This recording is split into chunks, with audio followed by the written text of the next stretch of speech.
Dukung dakwah ini terus mengudara. Kajian gratis ini berjalan atas izin Allah dan dukungan tulus dari Anda. Bersama kita sebarkan kebaikan seluas-luasnya. Yuk jadi bagian dari tim kebaikan kami dengan mendukung operasional dakwah. Jazakumullahu khairan kasiran. Bismillahirrahmanirrahim. Alhamdulillahirabbil alamin. Allahumma shalli wa sallim wa barik ala Muhammad wa ala ali Muhammad. Allahumma inna nas'aluka ilman nafi'a wa rizqan thayyiban wa 'amalan mutaqabbalan. Rabbana taqabbal minna innaka antas samiul 'alim wa tub 'alaina innaka antat tawwabur rahim. Allahumma ansuril mujahidin warhamil mustad'afin wa dammir a'da'ad-din wa tmis 'ala amwalihim. Amin ya rabbal alamin. Alhamdulillah kaum muslimin rahimani wa rahimakumullah.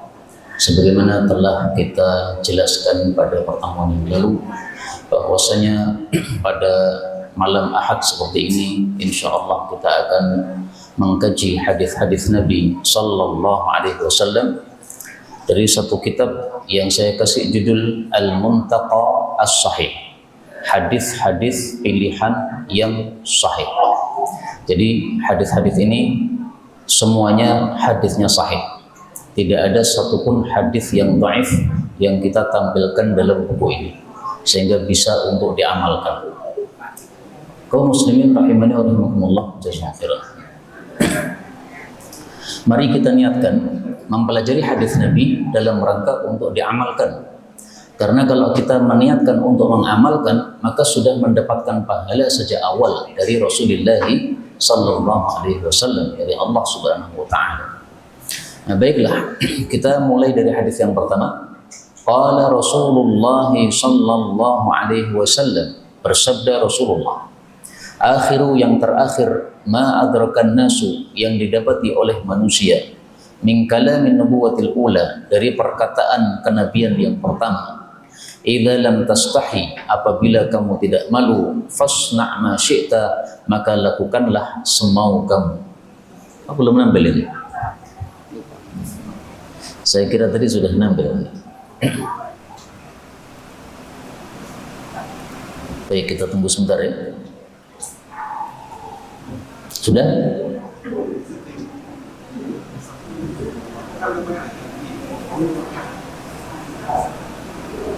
Ya. Sudah.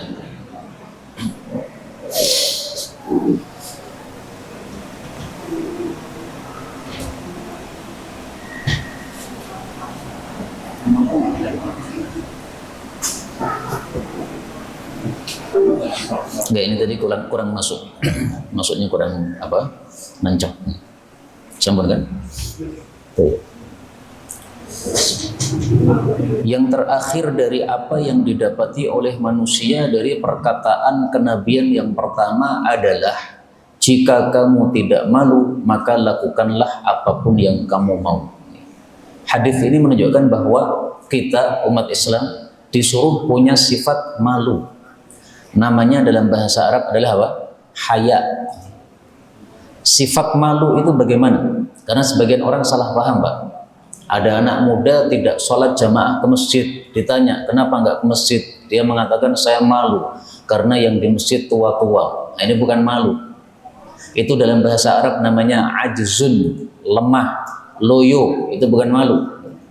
Maka definisi malu itu adalah menurut para ulama kita, malu itu sifat yang ada dalam hati kita yang memunculkan dua hal. Yang pertama, kita semangat untuk melakukan kebaikan. Yang kedua, kita mundur dari perbuatan buruk. Nah, itu namanya malu. Kita diajak untuk mabuk-mabuk, kita katakan maaf saya malu. Nah, itu malu betul. Karena mabuk itu perbuatan buruk, kita mundur darinya. Kita mendengar azan malam jam 3 malam. As-salatu khairum minan naum. Salat lebih baik daripada tidur. Kemudian kita semangat untuk salat tahajud. Kita mengatakan dalam diri kita, saya malu kalau tidak sholat tahajud. Padahal sepanjang siang saya sudah dikasih nikmat yang banyak oleh Allah. Nah, itu betul-betul malu. Nah, malu itu adalah sifat yang sangat mulia. Bahkan di dalam Islam itu adalah sifat yang paling utama yang harus dimiliki oleh orang muslim. Sebagaimana disabdakan oleh Nabi SAW, wa khuluqul islamil haya.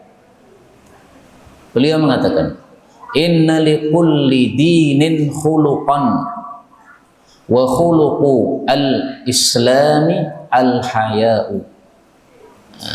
Baik. Kita cari hadisnya. Nah, ini. Wa inna, sesungguhnya, likulli dinin, masing-masing agama memiliki khuluqan, akhlak. Wa inna khuluqal Islam, dan akhlaknya umat Islam yang paling inti, yang paling unggul, yang paling pertama itu adalah al-haya, malu. Hadis riwayat Ibnu Majah sahih. Berarti kalau kita umat Islam tapi kita tidak punya malu, Islamnya tidak sempurna. Dengan kata lain, kita itu Islamnya masih rendah, belum Islam yang tinggi. Apabila kita tidak mau malu melakukan perbuatan buruk, apabila kita tidak semangat untuk melakukan kebaikan, itu berarti kita belum sempurna Islam kita. Kaum muslimin rahimakumullah, apa yang dimaksud an-nubuwatil ula, kenabian yang pertama? Yang dimaksud kenabian yang pertama itu adalah setiap nabi yang datang sebelum Nabi Muhammad SAW. Maka istilahnya ada kenabian pertama, ada kenabian terakhir. Kenabian terakhir Nabi Muhammad, kenabian pertama berarti sebelum Nabi Muhammad SAW. Nabi Adam, Nabi Idris, Nabi Nuh, dan seterusnya. 124.000 nabi sebelum Nabi Muhammad, itu disebut an-nubuwatil ula. Maka maksud hadisnya adalah bahwa ucapan ini, kalau kamu tidak malu silahkan lakukan apapun yang kamu mau, ini adalah ucapan warisan dari nabi-nabi terdahulu, tapi kita nggak tahu nabi siapa. Jadi ternyata ada ucapan-ucapan yang tersebar di tengah-tengah masyarakat, ternyata itu warisan dari para nabi. Sayang kita tidak tahu Pak, nabi siapa yang ngomong. Sehingga bisa jadi ada ucapan-ucapan di tengah-tengah kita yang kita tidak sadar ternyata sumbernya dari para nabi. Misalnya ya, kita sering mendengar kata-kata obah mamah. Nah, bisa jadi itu sumbernya dari nabi, bisa jadi juga tidak ya, karena kita tidak tahu. Kalau ini kita tahu karena diinformasikan oleh Rasulullah SAW. Adapun obah mamah itu ternyata kita temukan isyaratnya dalam Al-Quran, Pak. Ada yang tahu? Obah mamah kita temukan dalam surat apa? Surat Al-Mulk ayat 15. Allah mengatakan huwallazi ja'ala lakumul arda dalula famshu fi manakibiha wa kulu min rizqih. Berjalanlah pada punggung bumi dan makanlah dari rezeki Allah Subhanahu wa taala. Seolah-olah kalau kita berjalan pasti kita bisa makan. Maka obah mama. Nah, bisa jadi ungkapan obah mama itu sumbernya dari nabi-nabi terdahulu. Bisa jadi. Kemudian kalimat ini, jika kamu tidak malu, maka lakukanlah apa yang kamu mau. Ini ada dua tafsiran. Tafsiran yang pertama, maksud kalimat ini adalah ngelulu. Yen randi sin yo sakarmu. Ada orang mabuk di pinggir jalan, kemudian dia melakukan sesuatu yang tidak pantas di tengah-tengah di pinggir jalan itu. Kelihatan banyak orang. Kita sudah bilang ya, kalau mabuk jangan di pinggir jalan Pak, di sini-sini. Tapi dia nekat aja. Nah, maka kita katakan kepadanya, ya wis sakarepmu. Karena dia sudah tidak punya malu lagi. Maka ini ngelulu ya. Makna yang kedua, bahwasanya apabila kamu tidak malu, maka lakukan apa yang kamu mau. Maksudnya sebelum kita berbuat, kita pikir dulu. Perbuatan ini membuat malu atau tidak? Kalau perbuatannya membuat malu, stop, jangan dilakukan. Tapi kalau perbuatannya tidak membuat malu, maka silahkan dilanjutkan. Misalnya Pak, ada orang sudah punya istri, pengen nikah lagi, maju mundur Pak, nikah pora. Nah, suruh mikir oleh hadits ini, sebenarnya kamu melakukan itu, perbuatan itu membuat malu tidak? Secara syariat Islam, perbuatan itu tidak membuat malu, ya silahkan lakukan, nggak apa-apa. Tapi jangan mudah-mudah kita melakukan poligami. Karena kata guru saya, poligami itu syaratnya harus mempunyai 4 kekuatan. Quwwatul mal, kekuatan harta, supaya bisa menafkahi istri. Quwwatul badan, kekuatan badan, supaya kita bisa memberi nafkah batin kepada istri. Ketiga, quwwatut tadbir, kekuatan untuk mengatur orang. Karena kalau biasanya poligami, biasanya istri dengan istri yang lainnya kurang akur, akhirnya perlu diatur. nggak bisa ngatur, nggak usah poligami. Keempat, quwwatul qalb, ya, kekuatan hati, kekuatan jiwa. Karena kalau jiwanya tidak kuat, nah itu bisa gonjang-ganjing gara-gara dia melakukan poligami tersebut karena ada masalah-masalah baru yang akan muncul. Nah, baik, kembali ke sini, maka kalimat ini adalah mengajarkan kepada kita sifat malu. Hadis yang kedua, Rasulullah Shallallahu Alaihi Wasallam bersabda, akilur riba, orang yang makan riba, wa mukiluhu, dan orang yang memberikan riba, wa katibuhu, dan pencatat riba, wa syahidahu, dan dua saksi riba. Idza alimu dzalik, jika mereka mengetahui riba tersebut dosa, wal wasimah, dan wanita yang mentato, wal mausumah lil husn, dan wanita yang ditato untuk kecantikan, walawi sadaqah, dan orang yang tidak mengeluarkan sedekah, tidak mengeluarkan zakat, wal murtaddu a'rabiyan, dan orang yang kembali menjadi Arab Badui ba'dal hijrah, padahal dia sudah hijrah ke Madinah. Semua itu mal'unun, dilaknat ala lisani Muhammadin, atas lisan Nabi Muhammad sallallahu alaihi wasallam. Dilaknatnya itu adalah yaumul qiyamah, besok pada hari kiamat. Kaum muslimin rahimani wa rahimakumullah, hadis ini menunjukkan bahwasanya perkara-perkara yang disebutkan di sini ini adalah dosa-dosa besar. Yang pertama riba, dosa besar. Yang kedua mentato, dosa besar. Yang ketiga tidak mau mengeluarkan zakat, dosa besar. Yang keempat kembali murtad menjadi Arab Badui padahal sudah hijrah ke Madinah bersama Nabi Muhammad SAW. Ini untuk orang-orang dulu, Pak. Kalau sekarang sudah nggak berlaku, nggak ada hijrah ke Madinah. Dari mana taunya bahwa ini semuanya dosa besar? Dari kalimat ini, mal'unun, dilaknat. Ini menunjukkan dosa besar. Karena dosa besar itu, kata para ulama, cirinya ada 4. Yang pertama, kalau diancam dengan laknat, itu berarti dosa besar. Yang kedua, kalau diancam dengan murka Allah, itu berarti dosa besar. Yang ketiga, kalau diancam dengan siksa neraka, itu berarti dosa besar. Yang keempat, kalau diancam dengan hukuman had di dunia, misalnya dirajam, dipotong tangan, nah itu adalah dosa besar. Mari kita kasih contoh satu persatu. Ya, ini contoh yang diancam laknat oleh Allah Subhanahu Wa Taala, berarti ini adalah dosa besar. Adapun contoh bahwasanya Allah Subhanahu Wa Taala murka kepada seseorang. Nah, ini contohnya pada surat An-Nisa ayat 93. Wa may yaqtul mu'minan muta'ammidan, membunuh orang muslim secara sengaja, balasannya adalah masuk neraka jahanam kekal di dalamnya dan Allah murka terhadapnya. Nah, murka ini tanda dosa besar. Maka kita tidak akan pernah lupa kasus berapa 6 laskar FPI ya dibunuh di KM 50. Tidak akan kita lupakan. Ini dosa besar, sangat besar. Diancam pelakunya masuk neraka jahanam. Na'udzubillahi min syarri dzalik. Kemudian orang yang diancam dengan neraka, misalnya alladzina ya'kuluna, orang-orang yang memakan amwalal yatama, hartanya anak-anak yatim secara zalim, tiada lain mereka makan dalam perut mereka naron, api neraka. Nah, ini berarti dosa besar karena diancam neraka. Maka saya ulangi lagi, tanda dosa besar ada 4: diancam laknat, diancam murka Allah, diancam neraka, atau diancam hukuman had di dunia. Karena itu kaum muslimin rahimakumullah, jangan melakukan riba. Dan riba ini yang dilaknat ada 5 orang atau 4 ya. Mari kita rinci. Yang pertama akil, orang yang makan riba. Yang makan riba misalnya bank ya.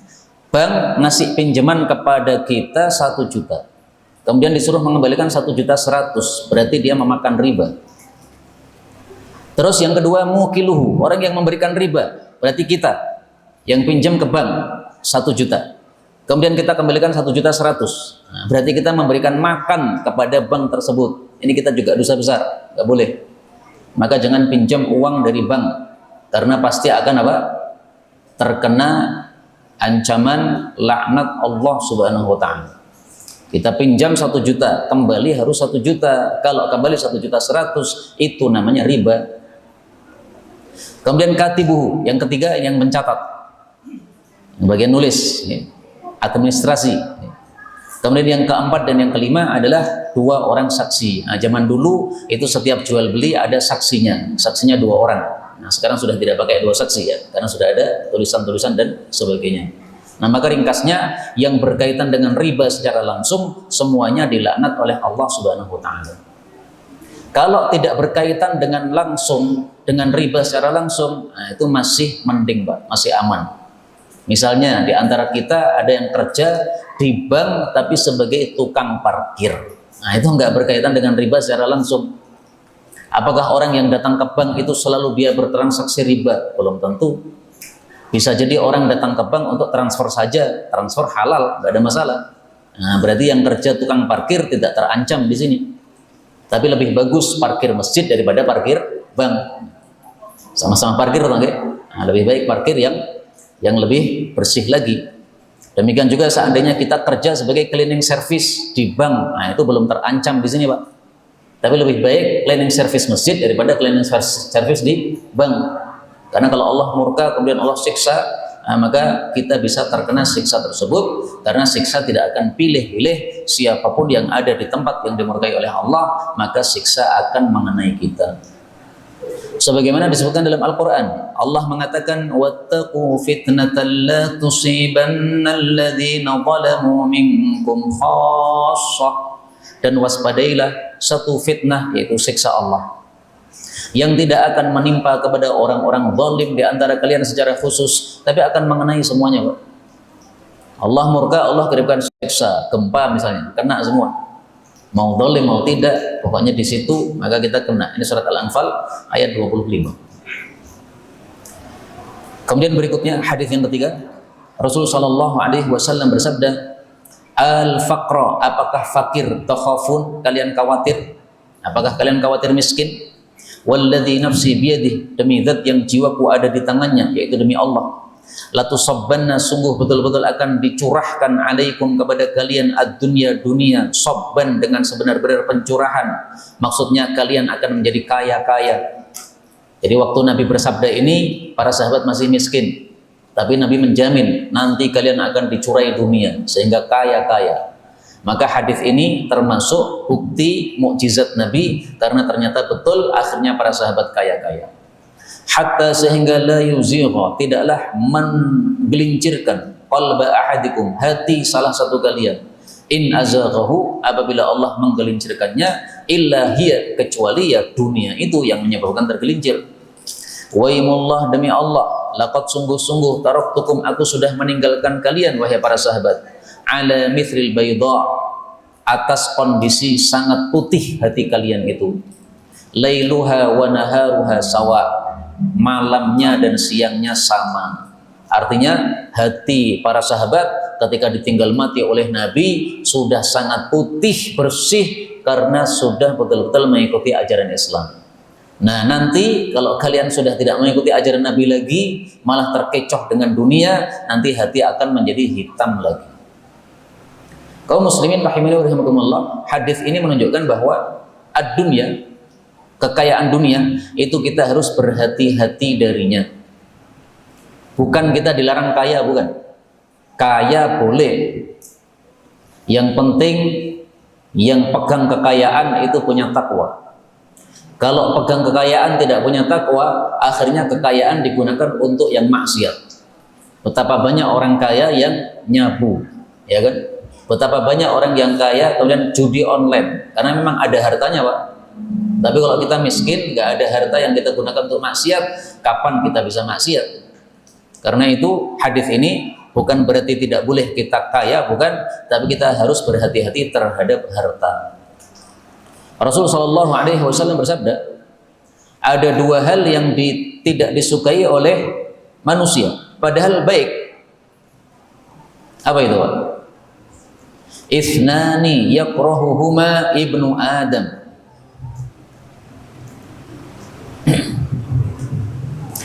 Ada dua hal. Ithnani, ada dua hal. Yakrahuhuma, yang dibenci oleh ibnu Adam, manusia. Oh, enggak ada, coba.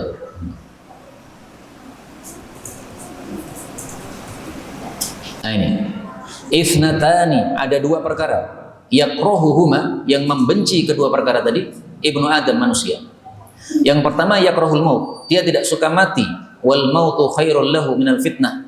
Padahal mati lebih baik daripada dia penuh dengan fitnah atau ujian-ujian yang merusak agama dia di dunia. Wa yakrahu qillatal mal, dan dia membenci sedikit harta atau miskin. Wa qillatul mal, sementara sedikitnya harta, aqallu lil hisab, itu lebih sedikit hisabnya, lebih mudah hisabnya. Hadis riwayat Ahmad.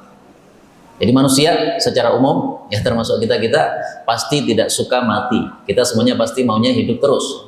Kemudian kita tidak suka miskin, kita pengennya punya harta yang banyak. Nah, tapi ternyata Nabi SAW jelaskan mati tidak selalu jelek, miskin tidak selalu jelek. Bahkan miskin itu lebih mending dari kaya dari sisi hisabnya lebih pendek. Makanya orang-orang miskin besok di akhirat masuk surga lebih dulu, Pak. Orang-orang kaya masih dihisab hartanya, orang miskin sudah selesai. Karena itu pilih miskin atau pilih kaya? Pilih kaya tapi tanpa hisab, ya. Nah, itu paling bagus. Mudah-mudahan semua kita masuk surga tanpa hisab, tanpa azab. Amin ya rabbal alamin. Kemudian tadi saya katakan bahwa yang dimaksud al-baydha di sini hati yang putih. Para sahabat ditinggal Nabi hatinya putih semua. Kenapa? Sudah ikuti ajaran Nabi SAW. Yang menyebabkan hati kita kotor, hitam, itu karena kita melakukan kemaksiatan-kemaksiatan. Tidak ikut ajaran Nabi SAW. Sebagaimana disebutkan dalam hadis yang lain, nuktatun sauda, nuktah titik sauda, hitam. Rasul bersabda, innal abda, sesungguhnya hamba, idza akhta'a khati'ah, kalau berbuat dosa, nukitat fi qalbihi, tertitik pada hatinya, nuktatun sauda, titik hitam. Kalau dia mencabut perbuatannya, istighfar, tobat, maka bersih lagi hatinya. Tapi kalau dia kembali mengulangi, maka ditambah padanya titik tadi, sampai akhirnya titik itu menutupi seluruh hatinya, sehingga terjadi ron. Ron itu tertutup semuanya. Ron itu disebutkan dalam Al-Quran, kalla bal ron, ya. Rana ala qulubihim ma kanu yaksibun, telah menutupi terhadap hati mereka tingkah-tingkah maksiat yang mereka lakukan di dunia. Ini hadis riwayat Tirmidzi. Karena itu kaum muslimin rahimakumullah, setiap kita sudah melakukan dosa, maka mari kita iringi dengan kebaikan. Karena kalau tidak diiringi dengan kebaikan, maka titik hitam yang ada di hati ini akan bertambah. Tapi kalau setelah kita berbuat buruk, kemudian kita iringi dengan kebaikan, nah titiknya ini akan dihapus. Sebagaimana sabda Nabi SAW, tamhuha. Beliau mengatakan, idza amilta sayyi'ah, kalau kamu sudah melakukan keburukan, fa'atbi'ha hasanah, iringi dengan kebaikan, tamhuha, niscaya menghapusnya. Hadis riwayat Ahmad. Misalnya kita bohong, nah ini kan maksiat mulut. Misalnya kita melihat yang haram, ini kan maksiat mata. Mendengarkan yang haram, ini berarti maksiat telinga. Udah kita akui saja, saya berbuat maksiat. Habis itu kita iringi dengan kebaikan. Bersedekah ini kebaikan, sholat itu kebaikan, baca Quran itu kebaikan. Nah, sehingga akan menghapus dosa-dosa yang membuat hati kita menjadi hitam tadi. Tapi kalau tidak pernah taubat, ya lama-lama akhirnya menghitam legam, hatinya susah untuk mendapatkan kebaikan. Kemudian hadis yang keempat, Rasulullah SAW bersabda, ayatul munafik, tandanya orang munafik, salas, ada 3. Yang pertama, idza haddatsa, jika dia bicara, kadzaba, dia dusta. Yang kedua, wa idza wa'ada, apabila dia berjanji, akhlafa, menyelisih janji. Yang ketiga, wa idza tumina, apabila diamanai, khana, dia khianat. Kalau kita membaca hadis ini, kesimpulannya banyak enggak berarti Pak orang yang munafik, Pak? Banyak ya? Ngomong dusta, berjanji tidak menepati, diamanai malah khianat. Disuruh pegang uang rakyat malah digondol, itu khianat. Koruptor itu termasuk khianat, munafik gitu. Tapi perlu diketahui bahwa yang dimaksud munafik itu ada 2 macam. Yang pertama adalah nifaqu al-qalbi, munafik hatinya. Orang yang munafik hatinya itu hatinya kalau dibedah itu tidak percaya kepada akhirat, Pak. Maka manusia bisa dibagi 3. Orang yang percaya kepada akhirat itu orang muslim. Orang yang tidak percaya kepada akhirat, ini orang kafir. Orang yang ragu-ragu kepada akhirat, ini orang munafik. Muslim masuk surga, kafir masuk neraka, munafik masuk neraka, sama. Itu yang dimaksud adalah munafik hati. Dan itu yang disebutkan dalam Al-Quran. Setiap kata-kata munafik dalam Al-Quran, itu yang dimaksud adalah munafik hati. Misalnya pada surat An-Nisa ayat 145, innal munafiqina fid darkil asfali minan nar. Sesungguhnya orang-orang munafik pada lapisan paling bawah di neraka. Ini adalah munafik hati, Pak. Yang hatinya itu memang tidak percaya kepada akhirat. Dia ragu-ragu, benar gak ya ada surga, benar gak ya ada neraka, benar gak ya setelah saya mati akan dibangkitkan lagi. Nah, itu munafik, itu kekal di neraka. Maka munafik hati ini adalah khalid. Khalid itu apa? Kekal di neraka. Yang kedua adalah nifaqul amal, munafik amalnya. Nah, ini ghairu khalid, ini tidak kekal di neraka, Pak. Kalau ada seorang muslim, dia kadzaba, dusta, tapi dia muslim, dia yakin ada surga dan neraka, ini tidak kekal di neraka, mampir di neraka, habis itu masuk surga kalau dosanya sudah diselesaikan. Ada orang berjanji tidak menepati, nah itu berarti munafik amalnya. Kalau dia masih muslim, nah berarti masih ada kesempatan masuk surga. Kemudian orang khianat, termasuk para koruptor itu khianat. Apakah berarti para koruptor kekal di neraka? Belum tentu. Kalau yang dimaksud itu adalah munafik amal, jadi dia memang muslim. Kalau dia ditanya, yakin Pak ada surga? Yakin. Yakin Pak ada neraka? Yakin. Kalau yakin kok korupsi, kenapa? Tapi ngiler aku, memegang harta yang banyak, ngiler, akhirnya dikorupsi. Nah itu berarti masih yakin kepada akhirat. Ini namanya munafik amal. Ini adalah tidak kekal di neraka. Tapi jangan kita kemudian meremehkan dosa, ya. Sudah apa-apa, yang penting saya muslim, yang penting nanti akhirnya masuk neraka, masuk surga. Karena satu hari di neraka itu sama dengan berapa? Alfi sanatin, 1000 tahun. Seandainya Allah mengatakan kepada kita, karena kamu dulu dusta, kamu memalsukan ijazah misalnya, kamu mampir di neraka 1 hari aja. Nah, berarti 1000 tahun, Pak. Itu kalau 1 hari. Bagaimana kalau disuruh mampir 2 hari? Bagaimana kalau disuruh mampir 1 bulan? Masya Allah. Na'udzubillahi min syarri dzalik. Maka ringkasnya, yang dimaksud munafik dalam hadis ini adalah munafik amal, bukan munafik hati. Kalau munafik hati kekal di neraka, kalau munafik amal tidak kekal di neraka. Tapi istilah munafik ini menunjukkan bahwa dosa yang disebutkan di sini semuanya dosa besar. Dusta, dosa besar. Menyelisih janji, dosa besar. Khianat, dosa besar. Kenapa? Karena disebut dengan nama munafik. Sementara munafik diancam masuk ke dalam neraka. Nah, berarti dosa besar. Kaum muslimin rahimani wa rahimakumullah. Dusta ini adalah akhlak yang paling dibenci oleh Rasulullah sallallahu alaihi wasallam. Sebagaimana disebutkan dalam hadis yang sahih, karena adalah abghadul khuluq, akhlak yang paling dibenci ilaihi oleh Nabi adalah al-kadzib, dusta. Jadi dusta ternyata sangat jelek di mata Nabi sallallahu alaihi wasallam. Bakhil itu juga jelek, dusta juga jelek, banyak ya akhlak jelek. Tapi paling dibenci Nabi adalah dusta. Nah, maka ini berarti sesuatu yang sangat besar di mata Nabi sallallahu alaihi wasallam. Sehingga kalau ada yang dusta di antara keluarga beliau berpaling terus. Kana idza tala'a ala ahadin min ahli baitih. Kalau beliau mengetahui ada seseorang dari keluarga beliau kadzaba, dusta, kadzbatan, 1 kali saja, lam yazal mu'ridan anhu, beliau terus berpaling dari orang tersebut hatta yuhditsa taubah, sampai dia memperbarui taubatnya kepada Allah. Hadis riwayat Ahmad. Ini saking bencinya Nabi kepada orang dusta. Beliau nggak mau lagi ngomong sama dia, berpaling terus sampai dia perbarui tobatnya kepada Allah Subhanahu wa taala. Karena itu mari kita berhati-hati dari berbuat dusta. Mulut kita ini adalah inti dari anggota tubuh, Pak. Kalau mulutnya bagus, maka anggota tubuhnya akan bagus. Sama juga hati ya. Hati ini adalah inti anggota tubuh kita. Kalau hatinya bagus, bersih, maka semua anggotanya, semua amalnya juga akan bagus. Maka ada dua anggota yang paling inti. Yang satunya tampak, yang satunya tidak tampak. Yang tampak ini mulut, ini paling inti. Yang tidak tampak ini hati, ini paling inti. Mari saya tampilkan dalilnya bahwasanya mulut adalah paling inti.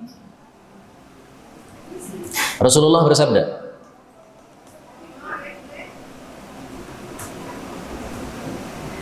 "Idza asbaha ibnu Adam," apabila manusia masuk waktu pagi, "fa innal a'dha'a kullaha," maka anggota tubuh kita semuanya, ya, mata, kepala, tangan, kaki, semuanya itu tukaffirul lisan, tunduk kepada lidah. Fataqul, maka anggota-anggota tubuh kita berkata kepada lidah, "Ittaqillah fina," wahai lidah, bertakwalah kepada Allah dalam masalah kami.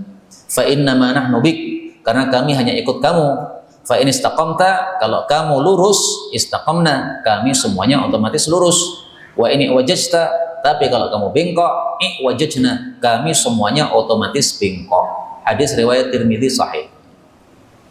Jadi anggota tubuh kita itu nurut sama lisan, Pak. Lisannya dusta, nah semuanya nanti akan rusak semua. Amalnya jadi jelek semua. Matanya akan berbuat jelek, kemudian telinganya akan berbuat jelek, kemudian tangannya akan berbuat jelek, kakinya berbuat jelek, semua itu. Tapi kalau lidahnya lurus, maka lainnya akan ikut lurus. Sebagaimana kita temukan dalilnya di dalam surat Al-Ahzab ayat 70. Allah mengatakan, "Ya ayyuhalladzina amanu," wahai orang-orang beriman, "ittaqullah," bertakwalah kepada Allah, "wa qulu qawlan sadida," berkatalah perkataan yang lurus, maksudnya yang baik. "Yuslih lakum a'malakum," maka Allah akan memperbaiki untuk kalian semua amal kalian. Jadi kalau ininya lurus, maka semua amalannya diperbaiki oleh Allah, ikut baik semuanya. Karena itu, mari kita berhati-hati di dalam kita menggunakan lisan kita. Misuh-misuh, nah itu berarti ucapannya tidak lurus. Hati-hati itu amalnya nanti akan rusak semua. Marah silahkan marah, tapi jaga lisan. Kalau kita tidak bisa menjaga lisan saat marah, diam saja, ditutup. Karena kadang-kadang orang ketika marah, akhirnya kata-kata tidak pantas semuanya keluar dari mulut dia. Karena itu Rasulullah berpesan, kalau marah diam. Beliau mengatakan, "Idza ghadiba ahadukum falyaskut." Idza ghadiba, jika marah ahadukum, salah satu kalian, falyaskut, hendaklah diam. Riwayat Ahmad. Boleh kita ngomong ketika marah, tapi harus teratur, tertata. Tidak tertata, lebih baik diam. Banyak orang setelah ngomong menyesal, marah sama istrinya, kemudian mengatakan, "Kamu saya talak." Ya sah, terjadi talak. Akhirnya nyesel, ngapain saya talak, saya masih butuh sama istri, kasihan anak-anak malah ditinggalkan bapak ibunya. Nah, menyesal akhirnya gara-gara perbuatan dia sendiri. Na'udzubillahi min syarri dzalik. Hadis yang kelima,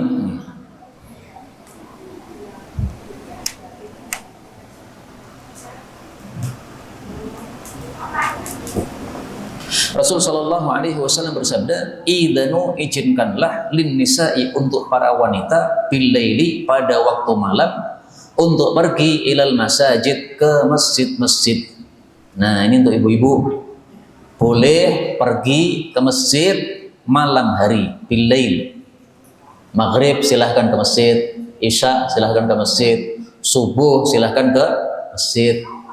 Nah, muncul pertanyaan, bagaimana kalau siang, boleh nggak ke masjid, Pak? Boleh nggak Bu, ibu-ibu ke masjid siang-siang? Boleh. Adapun di sini disebutkan malam, maka para ulama mengatakan kalau malam boleh, berarti siang lebih boleh. Istilahnya apa? Mafhum muwafaqah. Mafhum muwafaqah itu maksudnya gimana? Kalau yang dahsyat saja boleh, berarti yang lebih ringan lebih boleh. Kalau yang ringan saja tidak boleh, berarti yang lebih dahsyat lebih tidak boleh. Itu namanya mafhum muwafaqah. Contoh, Pak, ada tulisan dilarang pipis di sini. Boleh nggak di situ? Nggak boleh. Pipis saja nggak boleh, apalagi lebih nggak boleh lagi.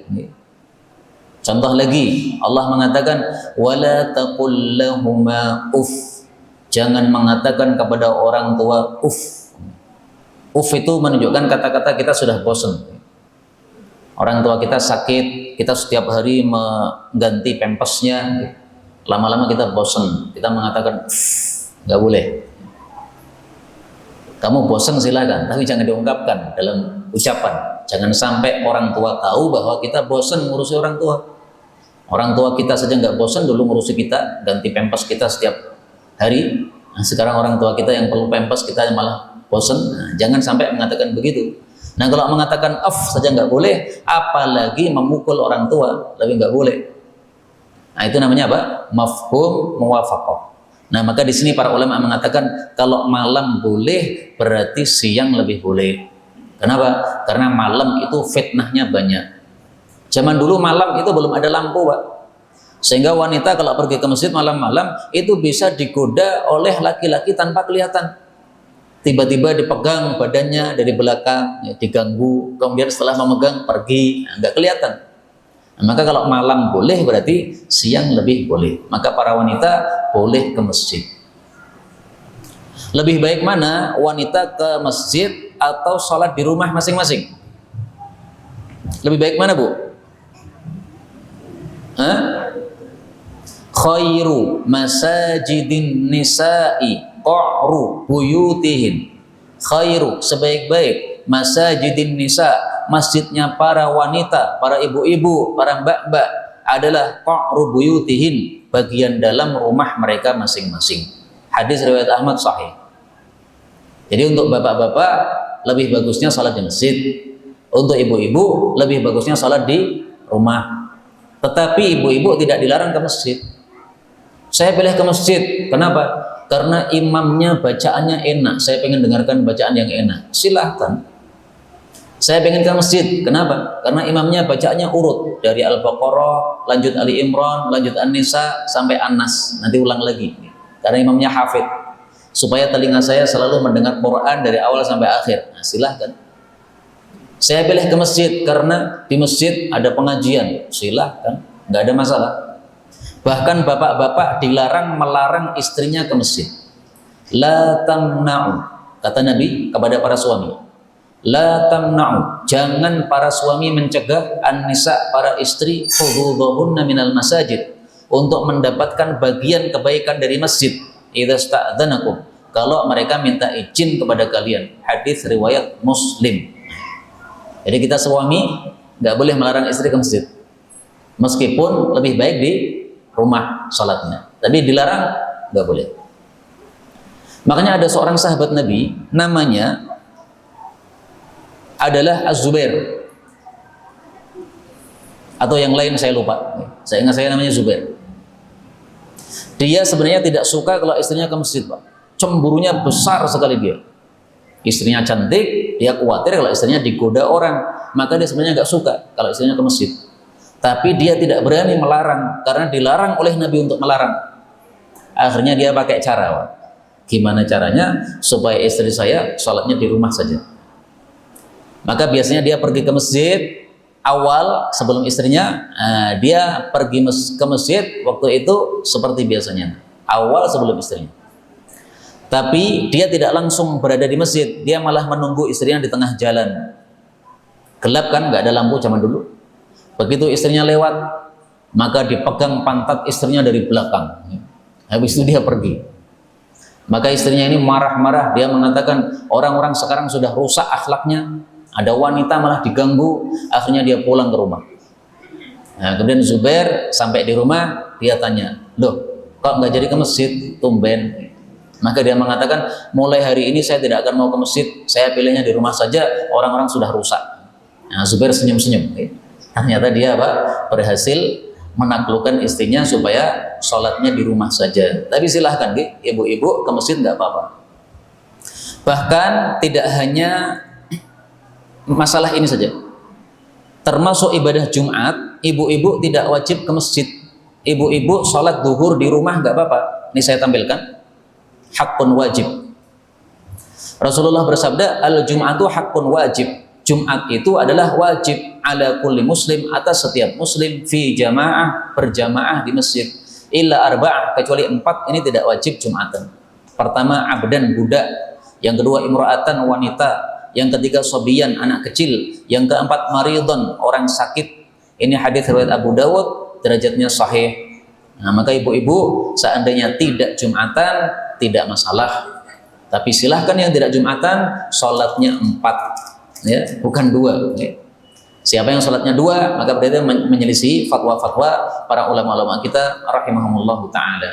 Inilah yang dapat disampaikan, betul dari Allah Subhanahu wa Ta'ala. Dukung dakwah ini terus mengudara. Kajian gratis ini berjalan atas izin Allah dan dukungan tulus dari Anda. Bersama kita sebarkan kebaikan seluas-luasnya. Yuk jadi bagian dari tim kebaikan kami dengan mendukung operasional dakwah. Jazakumullahu khairan katsiran.